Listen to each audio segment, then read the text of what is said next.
All right, let's get right into it. Today, we're looking at a really fascinating text that takes on a huge, and I mean huge topic, the Bible. But here's the twist. Instead of getting into all the historical debates or deep theology, this author makes their case using something way more personal, their own life story. It's basically a rebuttal built entirely on experience. So the author doesn't waste any time. They jump right into the deep end with this one. Powerful question. For a lot of people, this is a major sticking point, right? The idea that the text has been changed or corrupted over time, and the author uses this as the perfect launchpad for their entire defense. But before making their defense, the author lays out all the usual criticisms you see here. They're basically saying, look, I get it. I hear the arguments, that the Bible is seen as corrupted, full of contradictions, you name it. This is them setting the stage, acknowledging the opposition before they counter it, not with facts and figures, but with their own story. So how in the world do you counter claims that big? Well, not with an academic paper, that's for sure. You do it with a personal story. And every good story starts with a before picture, right? A snapshot of what life was like before everything changed. And their starting point? Total, complete disbelief.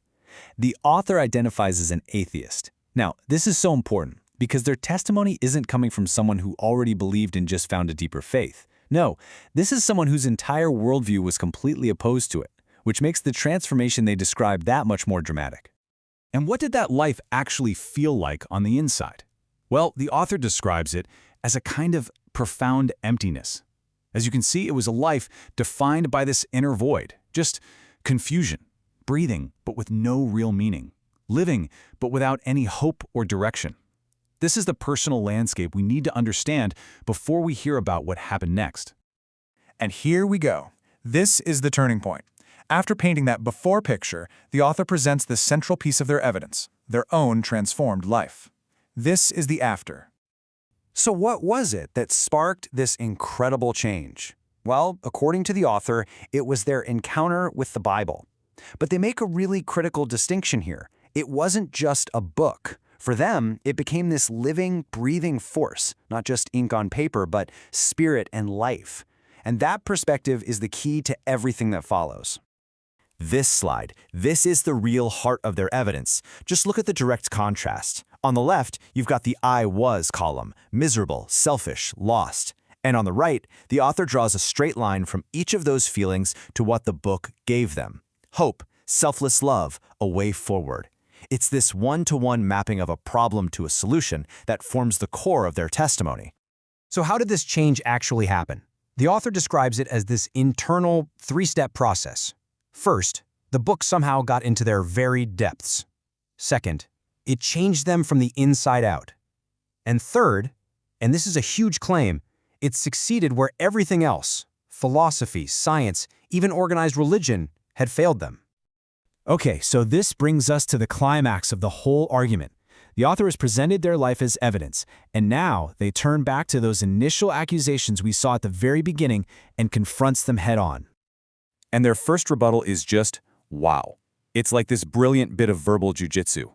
To the charge that the book is corrupted, they flip it completely and say, no, the book wasn't corrupted, it's the thing that corrected my corrupted path. See that? They shift the entire debate from the book's integrity to its personal impact. Next up, they take on the idea of contradiction. And again, they turn the argument inward. The response is basically, I don't care about any perceived contradictions on the page, because its effect on me was the exact opposite. It united my broken, contradictory self. And finally, for the accusations of harm and violence, the verdict is just as personal. For the author, the experience wasn't one of harm at all. It was about bringing light into their own darkness. This whole sequence just perfectly lays out their strategy, using personal transformation as the ultimate comeback to intellectual critiques. Now you might be wondering, okay, if the book has this power, why doesn't everyone experience it? The author has an explanation for that.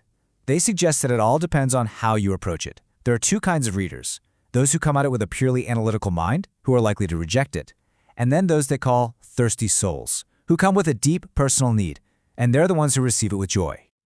So the author doesn't wrap things up with a neat little bow. Instead, their argument ends with a challenge. It's an open invitation, really, based on the very personal story we've just walked through. In the end, the author's entire case rests on this one simple identity. They're not a scholar, They're not a theologian, they're not a historian. Their only credential, and in their mind the most powerful one, is this: I am a witness. Their life is Exhibit A. And that's where they leave us with this final challenge. It's a question that isn't really aimed at your intellect, but at your heart. It's an invitation to maybe, just for a moment, suspend the critique, engage with the text like they did, and just see what happens. A pretty provocative way to end an intensely personal argument.